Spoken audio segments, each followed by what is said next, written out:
c'est les blouses roses. Ah, très bien, enchantée. Voilà, alors aujourd'hui, on fait bouquet de fleurs. Ah bon, je veux bien. Ça, c'est vraiment de la joie.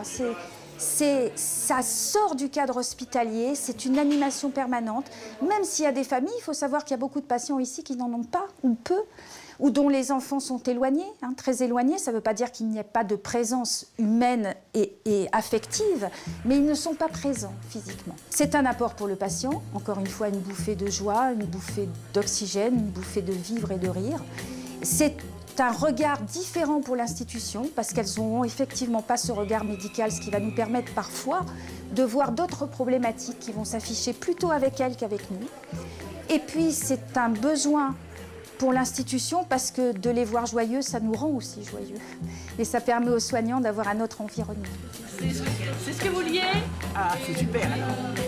Ah, ouais, Très souvent, et c'est même assez étrange, il faut les pousser pour qu'ils viennent à l'animation.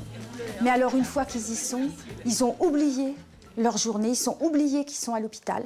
La plupart du temps, et ça c'est un repère, c'est que le soir, ils ne demandent pas forcément leur petit comprimé pour dormir et qu'ils ont l'habitude de prendre depuis 30 ans. Ils oublient même de le demander, c'est qu'ils ont passé, ils se sont pas ennuyés. Bien entendu, je ne pourrais considérer aujourd'hui un hôpital sans une, voire plusieurs associations comme nous avons. On va les chercher vraiment, on les fait sortir de leur chambre.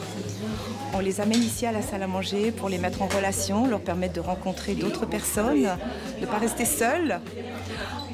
On leur permet de faire une activité manuelle, avec notre aide bien sûr, parce que souvent elles ne sont pas capables de faire toutes seules, mais elles sont tellement contentes quand elles ont fabriqué quelque chose par elles-mêmes. Elles ont existé un petit peu autrement qu'en tant que malades.